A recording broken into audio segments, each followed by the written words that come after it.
Ito mga kabombo, si Attorney Levito Baligod at 18 na dating sundalo ay sinagot ang revelasyon ni Ombudsman Remulla ukol sa maleta delivery noon pang Duterte administration. At ang Ombudsman naman ay hanap pa rin ang magkakahiwalay na affidavit ng mga nagpapakilalang 18 dating sundalo at sa halip na yung pinag-isa lamang, yung consolidated statement ng naturang mga dating sundalo. May balita si Bombo Grant Hilario.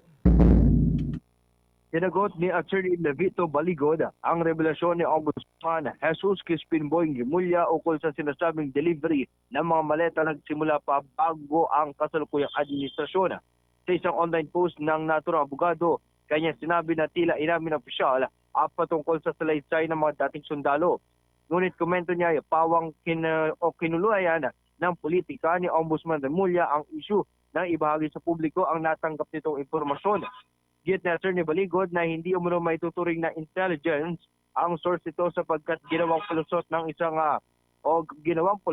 isang litrato ay nakuha mula pa sa nakalipas na mga taon.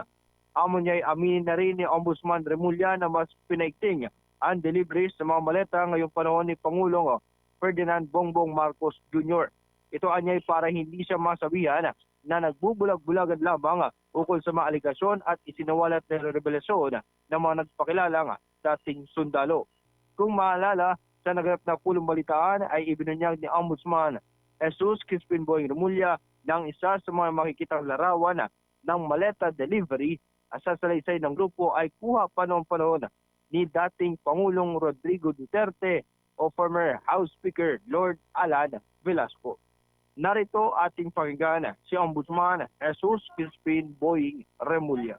There was a delivery done in of the 18 Marines. Supposedly the joint affidavit of the 18 Marines pointed to a delivery to one of the Congress persons, no? One of the congressmen or congresswomen. But when we investigated that angle, it appears that this delivery was done during the time of Speaker Lord Velasco. Dagdag pa ni Ombudsman Boying Remulla na batay sa impormasyon, ang laman ng sinasabing mga dinedeliver ng mga maleta ay pera. Ngunit kanya sinabi na ito'y nagsimula na bago ang taong 2022 o administrasyon ni Pangulong Marcos Jr. Muli ating balikan ang pahayag ni Ombudsman Jesus Crispin Boying Remulla. Maleta na dineliver sa isang tao. Ang report sa amin, pera yun naman. Pero yung report niya, it was delivered during that time. So, you're talking about something happening before 2022. Ano dito? I have reason to believe that Mike Defensor was called to task already by people concerned with that picture that was shown. Sa kabila nito, binigyan din ng Tanod Bayan na importante pa rin na magsumite ang 18 dating sundalo ng kanilang mga salaysay.